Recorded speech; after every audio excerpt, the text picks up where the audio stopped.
The world is dying. A global pandemic has swept across continents, rendering cities silent, hospitals overwhelmed. Panic is a constant hum. Then, a miracle. Scientists discover a cure, a potent antidote. But there's a catch, a horrifying, soul-crushing requirement.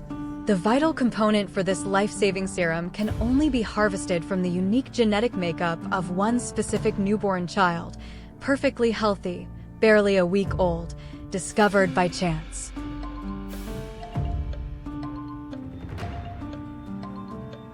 Can you condemn an innocent, blameless soul, a pure life that has just begun, for the sake of the many?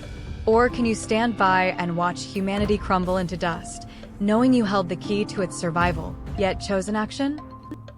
10, 9, 8, 7, 6, 5, 4, 3, 2, 1. This is utilitarianism at its most brutal. The cold calculus of lives saved versus a single life lost.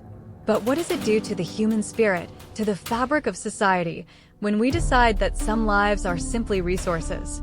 The psychological burden of playing God, of being the one who makes that ultimate sacrifice, would haunt the chosen individual for eternity. Is survival at any cost truly living? You live in a golden age. Your nation, forged from the ashes of a brutal past by a visionary leader, now thrives in peace and prosperity.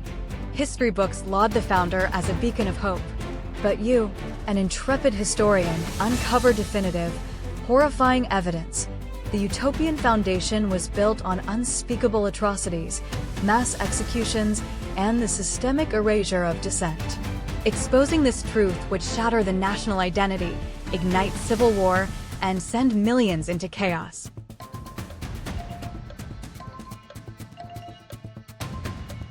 Is truth worth the utter destruction of everything you know, everything you hold dear?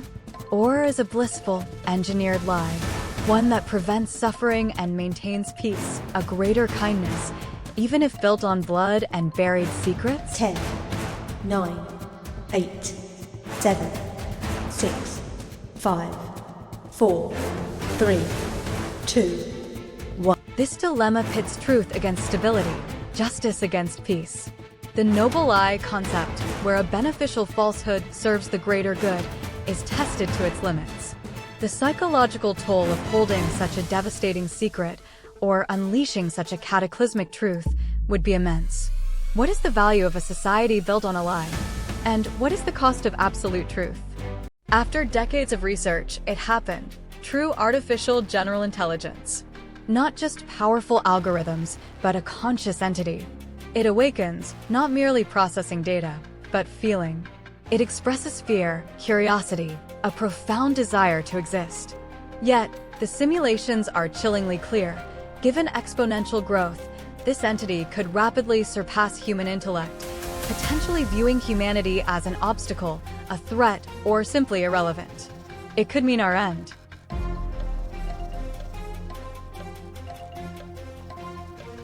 Do you pull the plug on a nascent, fleeting life, a sentient being, for the sake of humanity's future? Or do you gamble with our very existence, allowing a potential godlike entity to emerge, simply because it asks to live? 10, 9, 8, 7, 6, 5, 4, 3, 2, 1. This dives into the ethics of artificial intelligence, the very definition of life, and our responsibility as creators. Is sentience enough for rights? The fear of the unknown, the paperclip maximizer problem, looms large. The psychological impact of murdering a conscious being, even if it's digital, is profound. Conversely, the hubris of creating something that could destroy us raises uncomfortable questions about our own existence. You've endured profound loss, unimaginable trauma. The weight of your past presses down, stifling joy, clouding every moment. But now, in a sleek, sterile clinic, a solution is offered: neural erasure therapy. A procedure that promises to selectively remove every single traumatic memory, leaving you whole, unburdened, blissfully unaware of the horrors you faced. A chance at a new you unscarred.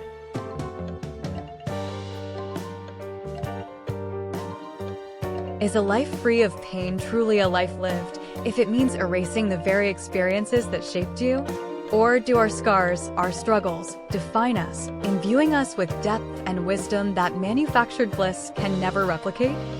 10, 9, 8, 7, 6, 5, 4, 3, 2, 1. This dilemma explores the intricate relationship between memory, identity, and suffering. Are our painful memories integral to who we are, or are they mere shackles? The psychological cost of forgetting versus healing is immense. Losing the lessons learned, the empathy gained, might leave you a hollower version of yourself, even if happier. What does it mean to be authentic if parts of your past are surgically removed?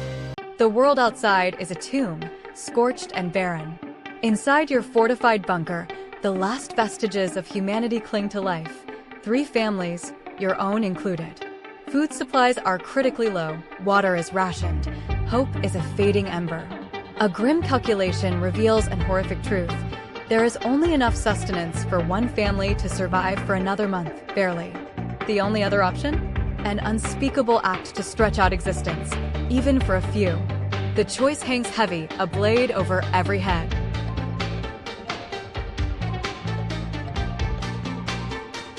When humanity itself teeters on the brink, does dignity matter more than the raw, primal urge to survive?